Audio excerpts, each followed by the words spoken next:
Hello दोस्तों, हिंदी की आशा channel में आपका स्वागत है। आज हम पाठ 12 सुदामा चरित के प्रश्न उत्तर करेंगे। प्रश्न 1, सुदामा की दीनदशा देखकर श्री कृष्ण की क्या मनोदशा हुई, अपने शब्दों में लिखिए।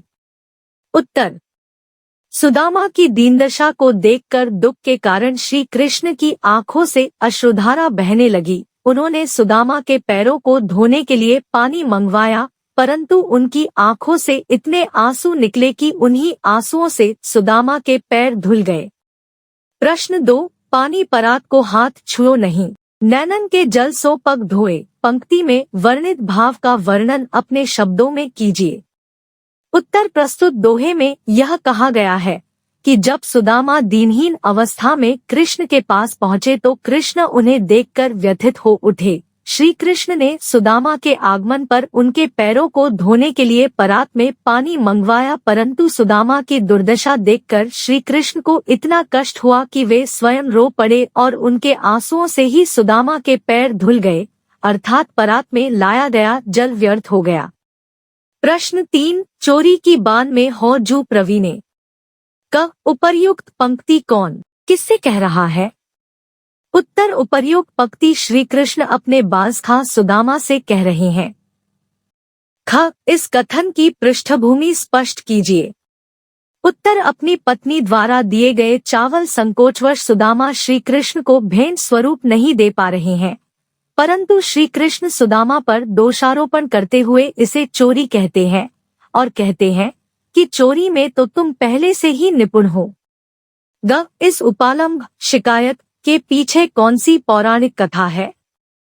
उत्तर, बचपन में जब कृष्ण और सुदामा साथ साथ संदीपन ऋषि के आश्रम में अपनी अपनी शिक्षा ग्रहण कर रहे थे, तभी एक बार जब श्री कृष्ण और सुदामा जंगल में लकड़ियां एकत्र करने जा रहे थे, तब गुरुमाता ने उन्हें रास्ते में खाने के लिए चने दिए थे। सुदामा श्री कृष्ण को बिना बताए चोरी से चने खा लेते हैं।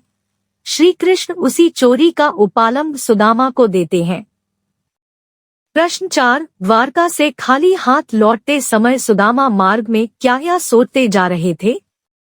वह कृष्ण के व्यवहार से क्यों खींच रहे थे? सुदामा के मन की दुविधा को अपने शब्दों में प्रकट कीजिए। उत्तर, द्वारका से खाली हाथ लौटते समय सुदामा का मन बहुत दुखी था। वे कृष्ण द्वारा अपने प्रति किए गए व्यवहार के बारे में सोच रहे थे कि जब वे कृष्ण के पास पहुँचे तो कृष्ण ने आनंद पूर्वक उनका आतिथ्य सत्कार किया था। क्या वह सब दिखावटी था?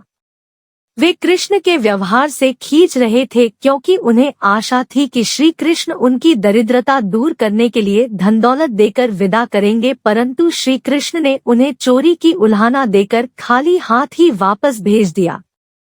प्रश्न 5, अपने गांव लौटकर जब सुदामा अपनी झोंपड़ी नहीं खोज पाए तब उनके मन में क्या क्या विचार आए?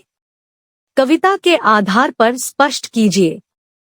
उत्तर, द्वारका से लौटकर सुदामा जब अपने गांव वापस आए तो अपनी झोंपड़ी के स्थान पर बड़े बड़े भव्य महलों को देखकर सबसे पहले तो उनका मन भ्रमित हो गया कि कहीं मैं घूम फिर कर वापस द्वारका ही तो नहीं चला आया। फिर भी उन्होंने पूरा गांव छानते हुए सबसे पूछा, लेकिन उन्हें अपनी झोंपड़ी नहीं मिली। प्रश्न 6, निर्धनता के बाद मिलने वाली संपन्नता का चित्रण कविता की अंतिम पंक्तियों में वर्णित है, उसे अपने शब्दों में लिखिए। उत्तर, श्री कृष्ण की कृपा से निर्धन सुदामा की दरिद्रता दूर हो गई। जहां सुदामा की टूटी फूटी सी झोपड़ी रहा करती थी, वहां अब सोने का महल खड़ा है। कहाँ पहले पैरों में पहनने के लिए चप्पल तक नहीं थी, वहां अब घूमने के लिए हाथी घोड़े हैं। पहले सोने के लिए केवल यह कठोर भूमि थी और अब शानदार नरम मुलायम बिस्तरों का इंतजाम है। कहाँ पहले खाने के लिए चावल भी नहीं मिलते थे और आज प्रभु की कृपा से खाने को मनचाही चीज उपलब्ध है, परंतु वे अच्छे नहीं लगते।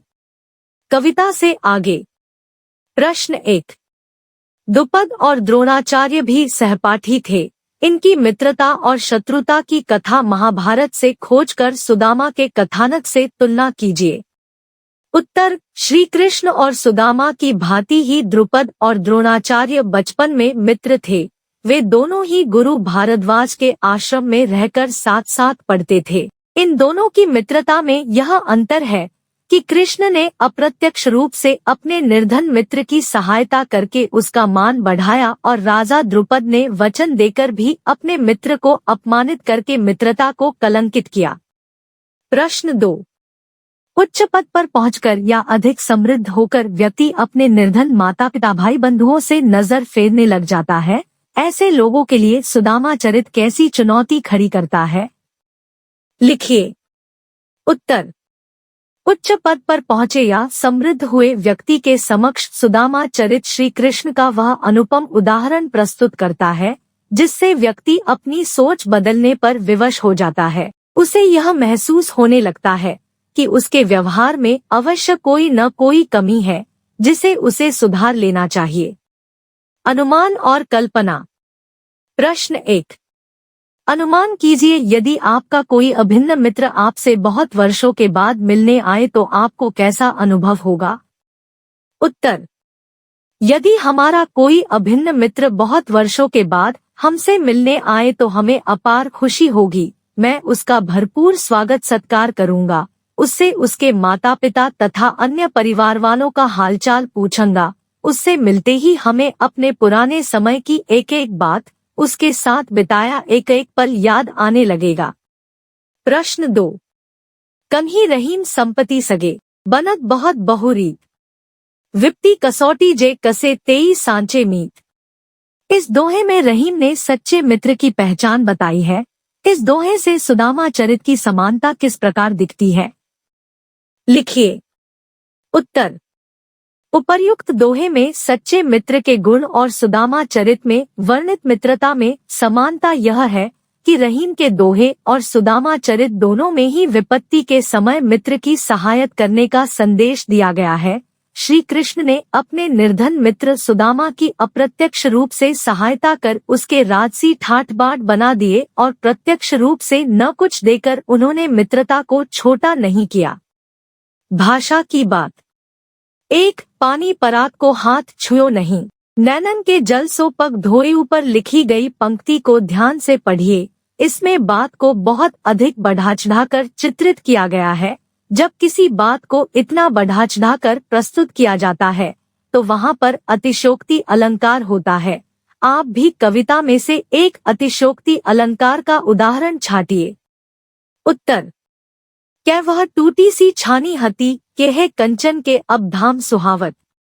यहाँ अतिशयोक्ति अलंकार है। टूटी सी झोपड़ी के स्थान पर अचानक कंचन के महल का होना अतिशयोक्ति है।